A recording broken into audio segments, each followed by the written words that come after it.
Welcome back to my channel basic linguistics. आज के इस वीडियो में हम बात कर रहे हैं इवैल्यूएशन सिस्टम। टीचिंग एप्टीट्यूड का ही ये पार्ट है। इवैल्यूएशन सिस्टम में हम देखेंगे elements and types of evaluation in choice based credit system, जिसको हम CBCS कहते हैं, और दूसरा है एक कंप्यूटर बेस्ड टेस्टिंग जो कि CBT। तो इसमें हम ये सारे टॉपिक्स डिस्कस कर लेंगे। पहला जानेंगे कि इवैल्यूएशन होता क्या है। Evaluation is a systematic process of collecting, analysing and interpreting information to determine the extent to which instructional objectives are being achieved. ठीक है, तो इवैल्यूएशन सिस्टम जो होता है एक प्रोसेस है जिसमें कलेक्शन होता है, एनालिसिस होता है, इंटरप्रेट करना होता है इंफॉर्मेशंस को, और determine the extent to which instructional objectives are being achieve. जो आपका ऑब्जेक्टिव होता है आपने वो अचीव किया नहीं किया, इसके बारे में इवैल्यूएट करना होता है। Perhaps the most comprehensive definition of evaluation has been given by B. तो evaluation is the systematic collection and interpretation of evidence leading as a part of process to a judgment of a value with a view of action। आपके action से या जो आपने किया है, जो काम आपने किया है, उसका एक तरह से एक जजमेंट का प्रोसेस होना, मतलब आप किस तरह से उसको जज किए जाओगे, पॉजिटिव वे में, नेगेटिव वे में, तो वो आपका क्या कहलाता है, इवैल्यूएशन कहलाता है, जिसमें आपके कलेक्शंस ऑफ इंटरप्रिटेशन रहते हैं आपके जजमेंट्स के। तो ये इवैल्यूएशन हो गया। इसके कुछ की एलिमेंट्स हैं, 4 की एलिमेंट्स हैं इवैल्यूएशन के। पहला आ जाता है आपका सिस्टमेटिक कलेक्शन ऑफ एविडेंस। इसमें आपका सिस्टमेटिक कलेक्शन ऑफ एविडेंस जो भी रहेगा वो आपको सिस्टमेटिक कलेक्शन के फॉर्म में रहेगा। फॉर एग्जाम्पल आपके स्कोर्स हो गए। सेकेंड आपका इट्स इंटरप्रिटेशन, क्या आपका क्या इंटरप्रिटेशन हो रहा है उसके बारे में। फिर judgement of values and with a view of action. तो ये 4 एलिमेंट्स हैं मेन इवैल्यूएशन के। अब फंक्शन ऑफ इवैल्यूएशन देख लेंगे कौन कौन से फंक्शन होते हैं। Evaluation does not end with the summarisation of result, it has direct bearing on the improvement of a system as a whole. तो इवैल्यूएशन को हम रिजल्ट की तरह नहीं देख सकते, या हम ये नहीं कह सकते कि एक समराइजेशन है कि हाँ हमने इतना काम किया तो लास्टली हमने एक रिजल्ट पे काउंट कर लिया, ऐसा कुछ भी नहीं है। इवैल्यूएशन ये एक समराइजेशन ऑफ रिजल्ट में नहीं जाता, बल्कि it has directly bearing on the improvement of the system as a whole. जो चीज़ें आपने किया है उसमें और क्या सारी चीज़ें इम्प्रूवमेंट हो सकती हैं, उसके बारे में आगे और ज़्यादा डिस्कस किया जाता है जब ये सारे इवैल्यूएट होने के बाद। The functions of evaluation are as follow. पहला तो ये हो जाता है, आप जब इवैल्यूएट करने लग जाते हो तो पहला तो फीडबैक है। ठीक है, to assess strengths and weakness, इसमें आपको वीकनेस और स्ट्रेंथ के बारे में आपको बता दिया जाएगा, फीडबैक दे दिया जाएगा आपके काम पर। दूसरा है motivation, the mere realization that you would be evaluated propels a student to work hard. तो इवैल्यूएट करने के बाद उसका एक और एक फंक्शन के रूप में हम ये देख सकते हैं कि जो मोटिवेशन होता है, कहीं ना कहीं अगर अच्छा आपने काम किया है तो फिर और अच्छा करने का मोटिवेशन आएगा, या फिर कुछ आप गलत जा रहे हो तो उसको सुधार के आप और इम्प्रूवमेंट ला सकते हो। फिर better guidance, crucial for the growth of peoples. फिर remediation, it helps in locating the areas that require remedial measures. फिर है facilitate planning, it helps the teacher in planning, organizing and implementing learning activities. उसके बाद है the revisions of curriculum, inter-institutional comparison, educational decision making, जिसमें आपका आएगा it relates to selection, classification, placements, promotions etc. उसके बाद आता है submission of process report to parents। तो ये कुछ इवैल्यूएशन के फंक्शंस रहे। अब आता है types of evaluation. A good evaluation device is one which secures valid evidence regarding the desired change of behaviour. ठीक है, इवैल्यूएशन क्या होता है, एक तरह से एक गुड इवैल्यूएशन जो डिवाइस होता है वो सिक्योर करता है वैलिड एविडेंस, जो भी वैलिड एविडेंस होंगे regarding the desired change of behaviour. आपके जो बिहेवियर में चेंज करना है, जैसे कुछ जब हम टीचिंग एप्टीट्यूड की बात करते हैं या फिर हम कुछ सीखने की, लर्निंग की बात करते हैं, तो कहीं ना कहीं उसका मेन पर्पस हमारा रहता है कि जो जो भी चीज़ें हम कर रहे हैं उसका एक आउटपुट निकले, उसका एक मेन ऑब्जेक्टिव जो है उसको हम फाइंड आउट कर सकें। यहाँ पे आपका अगर ऑब्जेक्टिव जब फाइंड आउट करना चाहते हो, कहीं ना कहीं आपके बिहेवियर में भी चेंज होता है। सो ये जो आपका डिज़ायर्ड चेंज है बिहेवियर का, वो एक सिक्योर वैलिड एविडेंस के साथ चेंज होना, इसमें हम देख पाएंगे। जो एक गुड एवेल्यूशन होता है वो कहीं ना कहीं आपके जो चेंज होना चाहिए वो हो रहा है अगर, तो इवेल्यूशन का समझ में आता है।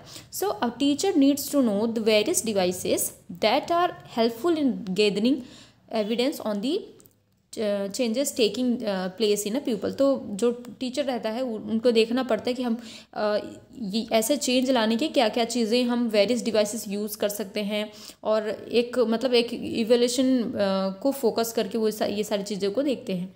सो according to basic nature they can be categorise into quantitative and qualitative. यहाँ पे दो टेक्निक्स हैं जो कि एक बेसिस नेचर बेसिस पे है। पहला आ जाता है आपका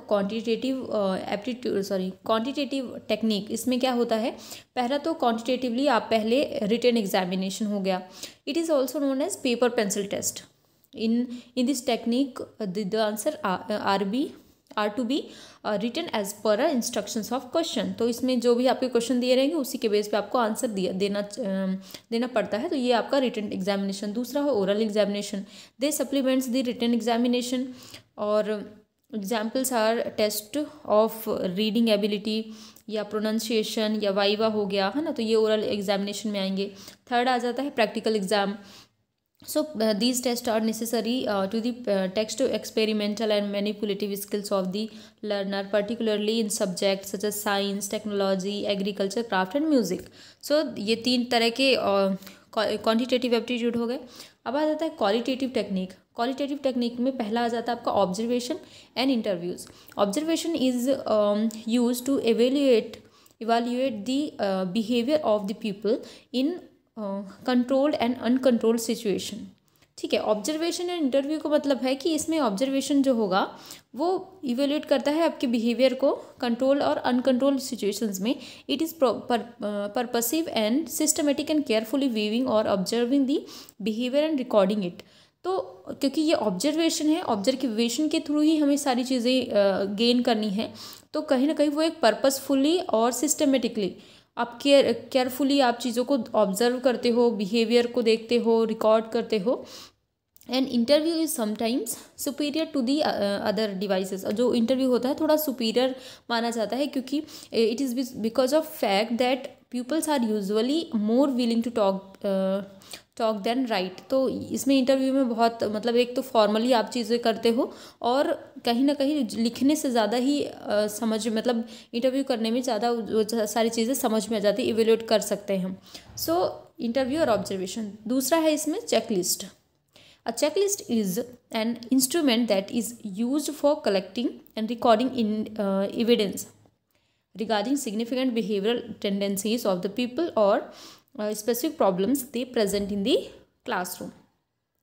So a checklist is an instrument that is used for collecting and recording evidence। ठीक है, तो ये एक तरह से एक इंस्ट्रूमेंट होता है जो आप कलेक्ट करने के लिए और रिकॉर्ड कर एविडेंस को रिकॉर्ड करने के लिए यूज़ करते हो।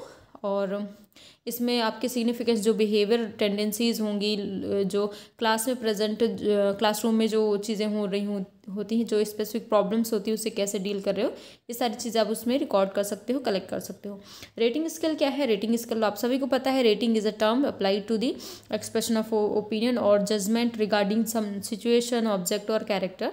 तो रेटिंग स्किल तो बहुत ईजिली आपको पता है, आप हर चीज़ में आप आजकल चल रहा है, ऐप्स की बात हो जाए या आप कोई चीज़ पढ़ रहे हो उसमें हर चीज़ में रेट करने को बोलता है, तो आप उसे एवेल्यूएट करके ही रेटिंग करते हैं। जैसे हमको ज़्यादा अच्छा लग रहा है 5 रेट्स दे दिए, कम लग रहा है तो 3, 4 ऐसे।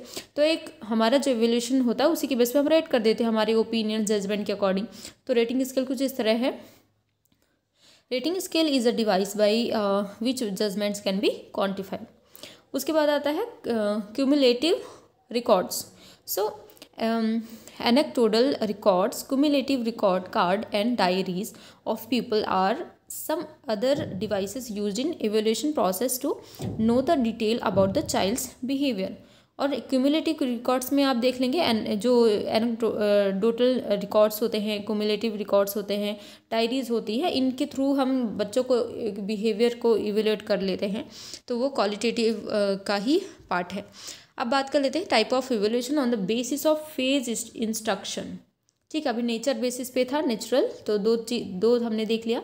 अब है evolution on the basis of phase of instruction. तो in this various phase of instruction evolution is integrated the 4 type of evolution, the placement, formative, diagnostic and summative. पहला आ जाता है रिफ्लेक्टिव। ओके, रिफ्लेक्टिव प्रॉम्प्ट्स क्या है? Reflective prompts is a technique in which the teacher provides a set of flexible questions to the students that prompt them to reflect on their own learning. In this technique, each student answers some questions such as given below after completion of the lesson or unit by the teacher. If the test score are interpreted in terms of an individual, then they are known as self-referenced. तो reflective prompts में क्या है? Reflective prompts एक तरह का technique होता है जहाँ पे टीचर क्या करेंगे, आपको कुछ फ्लेक्सिबल क्वेश्चंस आपको प्रोवाइड कर देंगे और प्रॉम्प्ट के थ्रू ही आपको वो पूरा मतलब समझना पड़ेगा, सीखना पड़ेगा और उसी के अकॉर्डिंग आपको क्वेश्चंस आंसर करने रहेंगे। और एक तरह से ये सेल्फ रेफरेंस्ड है, क्योंकि इंडिविजुअली अगर इसको स्कोर आप कर रहे हो तो सेल्फ रेफरेंस्ड होता है। Type of evolution test on basis on purposive. Wait,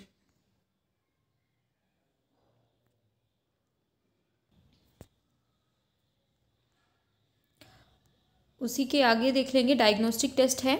so these test help us in identifying area of learning. ठीक है, डायग्नोस्टिक टेस्ट में क्या करेंगे? एरिया ऑफ लर्निंग देखते हैं, in which a learner may need a remedial course and they provide us a profile of what the learner knows and does not know. तो diagnostic test में आप सबसे पहले देख लेंगे तो एक तरह से लर्निंग एरिया ऑफ लर्निंग है, और जिसमें आपके रिमेडियल कोर्स जो होंगे उसमें आपको पहले जो प्रोफाइल के थ्रू आपको जानना पड़ेगा कि लर्नर को क्या क्या बनता है, क्या नहीं बनता है, लर्नर नोज और does not know. A diagnostic test may consist of a battery of a number of sub test to cover sub areas. उसके बाद आ जाता है aptitude test. Aptitude test basically serve a predictive function. They help us in identify potential talents and desirable characteristics which are essential for one of the competent to perform a specific task. Aptitude test basically क्या होता है? सर्व करता है एक predictive function जिसमें they help us in identify potential talents. जो talents होता है उसके पोटेंशियलिटी को जज करते हैं, डिज़ायरेबल कैरेक्टरिस्टिक्स को, and which are essential for the किसी भी काम का मतलब कोई स्पेसिफिक टास्क दिया होता है, उस टास्क को आपको पूरा करने के लिए आप में पोटेंशियल कितना है ये इवेल्यूएट करता है एप्टीट्यूड टेस्ट। ठीक है, so these test are generally used while selecting people for special courses. तो जब कोई स्पेशल कोर्सेज रहता है उसी में ये टेस्ट किया जाता है। अब आता है अचीवमेंट टेस्ट। अचीवमेंट टेस्ट क्या है? As the name indicates, such test aim to measure the extent to which the objective of a course has been achieved. Achievement test है तो जाहिर सी बात है कुछ जो आपका टेस्ट दिया रहेगा वो आपने वो कंप्लीट किया है, वो जो अचीवमेंट आपने मतलब वो ऑब्जेक्टिव आपने अचीव किया कि नहीं, अचीवमेंट टेस्ट में ये चीज़ें देखी जाती है। The usual end of course exam may be taken as a typical example of the of an achievement test. तो जब आपके लास्ट में जब जो एग्ज़ाम होता है वो एक तरह से अचीवमेंट टेस्ट का ही एग्जाम्पल है। फिर आता है proficiency test. This test aims to assess an general ability of a person at a given time. तो जो टाइम दिया रहता है उसमें आपकी जनरल एबिलिटी को टेस्ट किया जाता है प्रोफिशिएंसी टेस्ट में। This their scope is governed by a reasonable exception of what abilities learner of a given status like say matriculates and graduate should process. तो आपको मतलब एबिलिटी उस टाइम पे चेक की जाती है एक गिवन पॉइंट ऑफ टाइम में प्रोफिशिएंसी टेस्ट में। अब आता है ग्रेडिंग सिस्टम एवोल्यूशन, जो ग्रेड के थ्रू दिया जाता है। So the word grade is derived from the Latin word gradus which means step. ठीक है, so in educational measurement grading involves the use of set of symbols to communicate the level of achievement of the student. इसमें पहला आ जाता है type में, पहला direct grading. Indirect grading, the performance exhibit by an individual is assessed in qualitative term and the impression so obtained by the examiner is directly expressed in term of letter grades. The advantage of direct grading is that is minimize the inter examiner variability। तो जो direct grading है इसको आप ऐसे समझ सकते हो कि जो मतलब performance exhibit by an individual is assessed in qualitative terms, qualitative term में आपको ग्रेड किया जाएगा, and impression so obtained by the examiner is directly expressed in terms of letter grade. पहले आपको वो चीज़ें समझाई जाएंगी, पहले आपको क्वालिटेटिवली उस आपका लेवल क्या है वो बताया जाएगा, उसके बाद लेटर ग्रेड होगा। And this advantage of direct grading is that is minimise the inter examination, जो इंटर एग्जामिनेशन मतलब क्या कह सकते हैं variability. Moreover it is easier to use the comparison of indirect grade. Direct grading lack transparency. तो direct grading में transparency रहती है क्योंकि आप मतलब तुरंत ही आप उसको ग्रेड कर रहे हो, किसी तरह की कोई जो ट्रांसपेरेंसी होती है ना कि मतलब 100% सही हो, ऐसा नहीं है डायरेक्ट ग्रेडिंग में। इनडायरेक्ट ग्रेडिंग क्या है? In this method the performance of examinee is first assessed in terms of mark. इसमें पहले मार्क दिया जाता है, मार्क देने के बाद subsequently transform into letter grade by using different mode. इसमें बहुत सारे डिफरेंट मोड के थ्रू आपको फिर ग्रेड किया जाता है, डायरेक्टली ग्रेड नहीं किया जाता।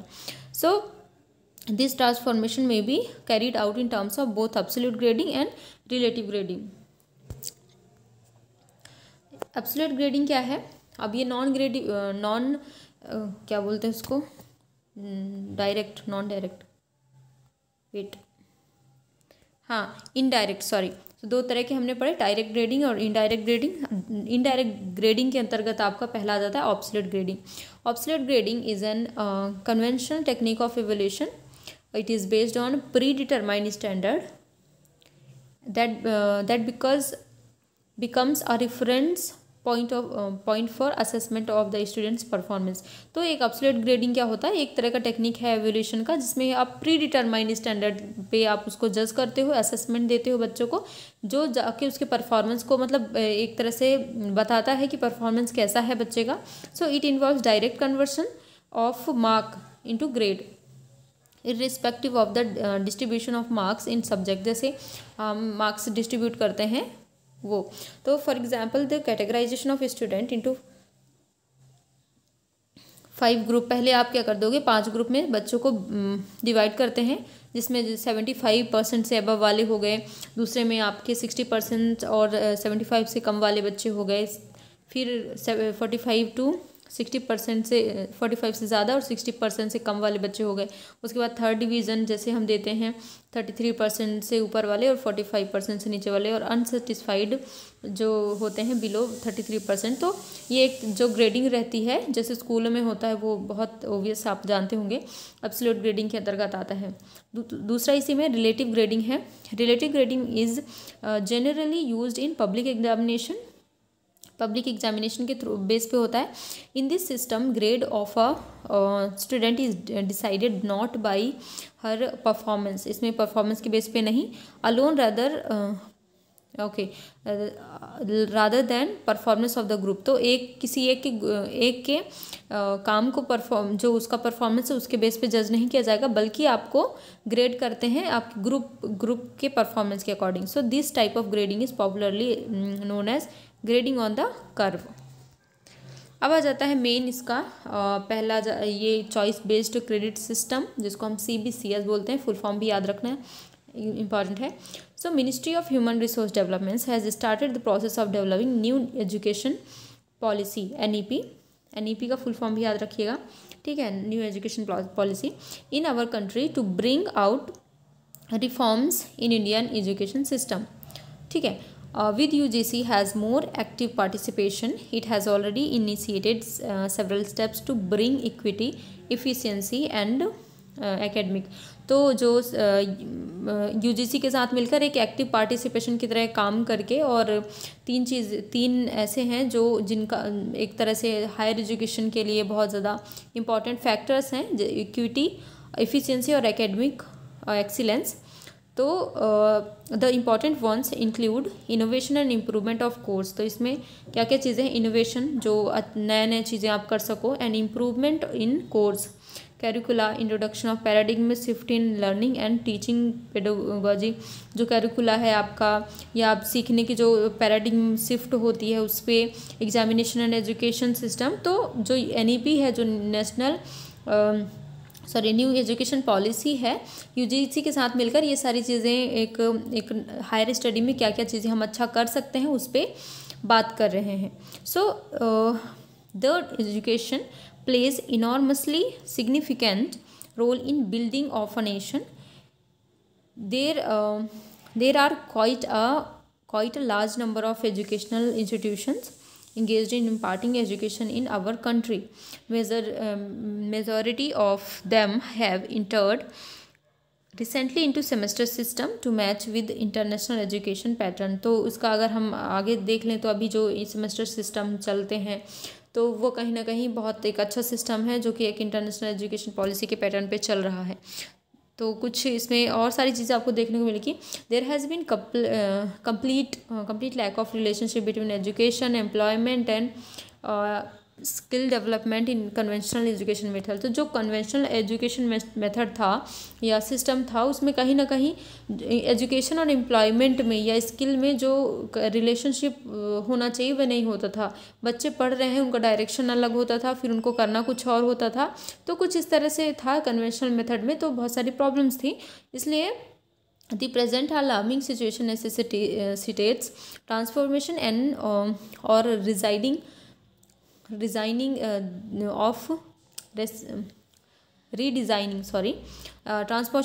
transformation and redesigning of education system, not only by introducing innovations but developing learner centric approach in the entire education delivery mechanism and globally followed evaluation system as well. तो अभी क्या है, अभी के present में जो एक अलार्मिंग सिचुएशन है कि आप उठ जाओ और एक जो कहना चाहिए एजुकेशन सिस्टम को हम एक नए तरीके से डिज़ाइन कर सकें, और जो लर्नर सेंट्रिक होकर चीज़ों को समझ सकें। ये नहीं कि टीचर को जो सही लग रहा है उस हिसाब से चले, नहीं, लर्नर सेंट्रिक होकर चले और ये देखें कि जो लर्नर है वो क्या करना चाहता है और आगे उनके लिए पाथ जो होना चाहिए वो उनको मिल पा रहा है या नहीं। सो majority of Indian higher education institution have been following marks or percentage based evaluation system, which obstructs the flexibility for the student to study the subjects courses or of their choice and their mobility of different institution। तो ये जो था जिसमें एक flexibility, obstruct दी flexibility, जो flexibility होनी चाहिए बच्चों में कि वो हर फील्ड में जाके अपना काम कर सके, थोड़ा सा ऑब्स्ट्रक्शन लगा है, क्योंकि इसमें कहीं ना कहीं जो क्या होता है, आपका मार्क होता है या परसेंटेज के बेस पे रहता है, तो आपको अच्छे परसेंट लाने होते हैं, अच्छे मार्क्स लाने होते हैं, ये ज़्यादा इंपॉर्टेंट होता है। तो बच्चा अपने आप को फ्लेक्सिबल महसूस नहीं कर पाता है और एक ही चीज़ में लगा रह जाता है क्योंकि हमें अच्छा परसेंटेज चाहिए है। तो अभी क्या है, there is a need to allow the flexibility in education system. तो अभी हमें ज़रूरत है कि हम बच्चों को वो माहौल दे सकें, वो फ्लेक्सिबल माहौल दे सकें, इन्वायरमेंट दे सकें जहाँ पे बच्चे क्या कर सके, depending upon their interest and AIIMS can choose interdisciplinary and skill based courses. तो इसमें अब ये चीज़ें ऐड कर दी जाएंगी, कुछ आप उसमें इंटरडिसिप्लिनरी कोर्स जोड़ दो, इंटरडिसिप्लिनरी कोर्स जोड़ दो और कुछ स्किल बेस्ड कोर्सेज जोड़ के बच्चे फ्लेक्सिबल रूप से इनको भी अपने साथ लेके चल सकें। So this can be possible when choice based credit system and internationally acknowledged system is adopted. तो ये जब ही होगा जब हम CBCS जो पैटर्न है वो अपना फॉलो करेंगे। The choice based credit system not only affect opportunity and avenues to learn core subjects but also exploring additional avenues of learning beyond the core subjects for holistic development of an individual। तो जो CBCS जो pattern है वो यहाँ बच्चों को सिर्फ opportunity नहीं देता कि वो अपने कोर सब्जेक्ट को ही जाने, बल्कि उनको ये भी अपॉर्चुनिटी देता है कि आप अपनी एडिशनल जो आपकी जो इंटरेस्ट है और जो भी आप करना चाहते हो बियॉन्ड द सब्जेक्ट, आप वो सारी चीज़ें एक्सप्लोर कर सकते हो। Advantage of choice based credit system. क्या है एडवांटेज? पहला तो ये shift in focus from teacher centric to student centric. Obviously जो कन्वेंशनल मेथड था उसमें हम क्या देखते थे कि जो टीचर अपने कन्वीनियंस के हिसाब से सारी चीज़ें करता था, बट अभी टीचर सेंट्रिक से आप स्टूडेंट सेंट्रिक में आप मूव कर सकते हो। दूसरा पॉइंट क्या आता है? Student may undertake as many credits as they can cope with without repeating all courses in a given semester if they fail in one or more courses। तो इसमें क्या था कि स्टूडेंट में अंडरटेक एज मैनी क्रेडिट्स, इसमें और सारी credit बच्चा ले सकता है। पहले क्या होता था कि आप अगर फेल होते हो तो आप उसी सब्जेक्ट को फिर से पढ़ना, उसी को फिर से एग्ज़ाम देना और उसी क्लास में आप रह जाते थे।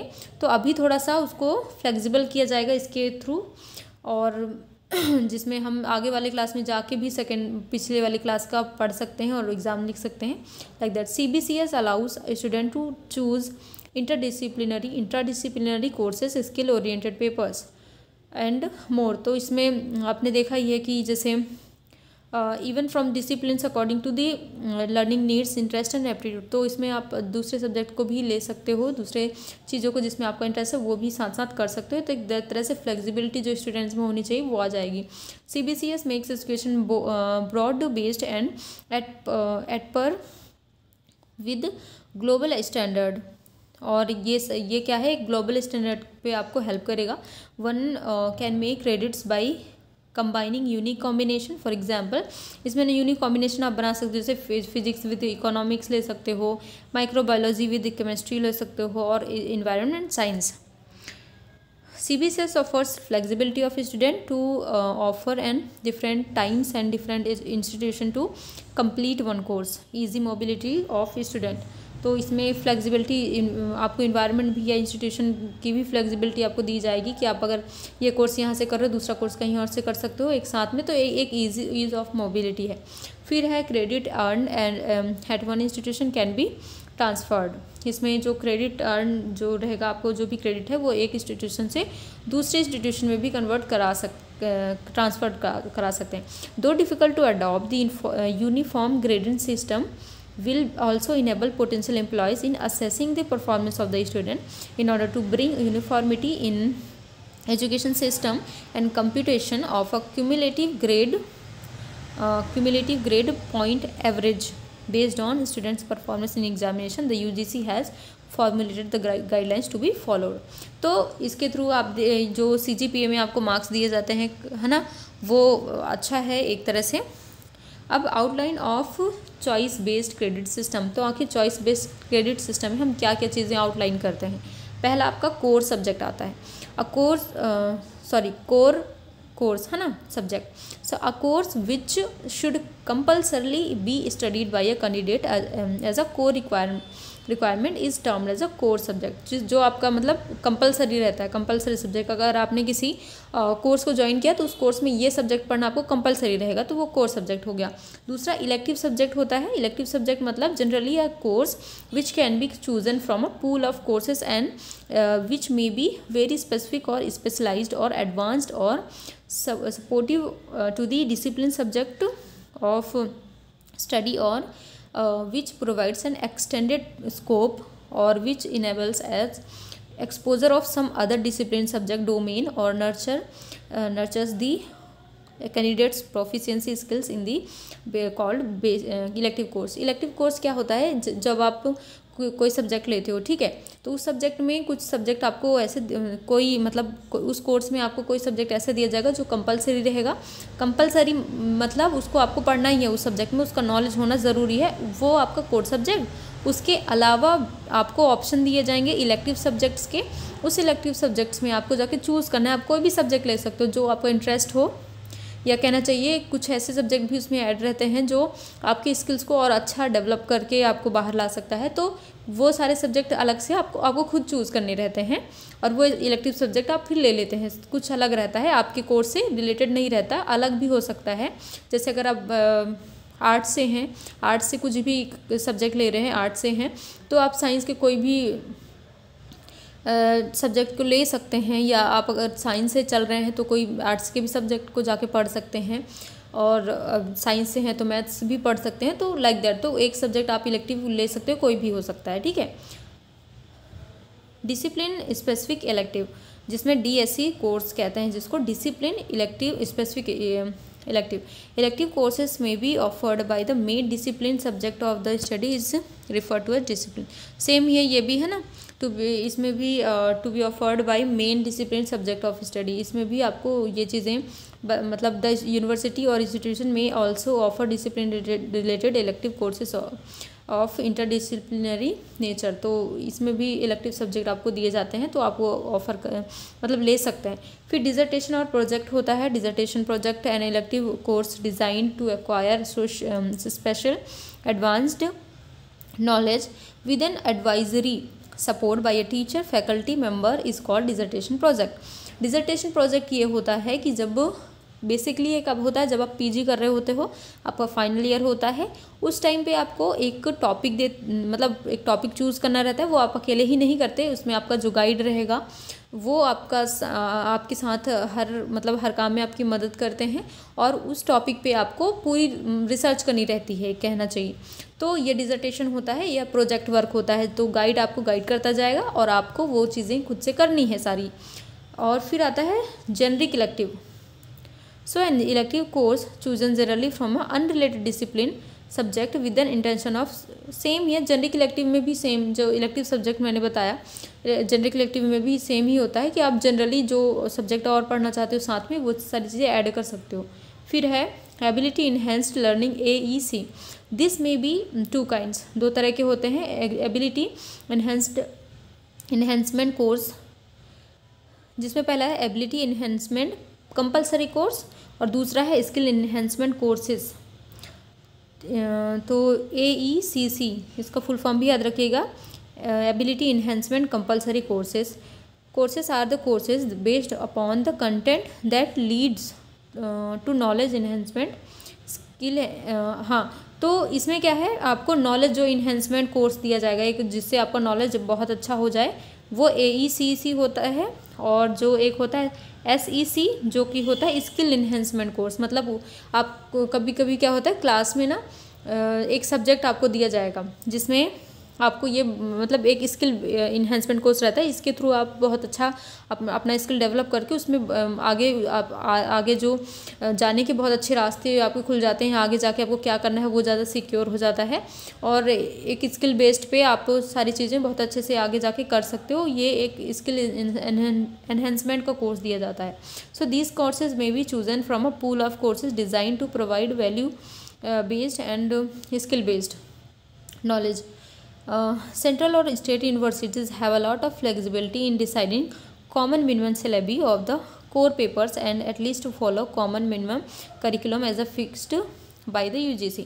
तो जो सेंट्रल और स्टेट गवर्नमेंट्स होती है वो ज़्यादातर फ्लेक्सिबल होने की कोशिश करते हैं और डिसाइड करते हैं कि हमारा सिलेबस क्या रहेगा, करिकुलम क्या रहेगा।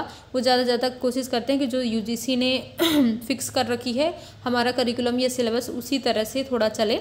This allows deviation from the syllable being 20% at the maximum.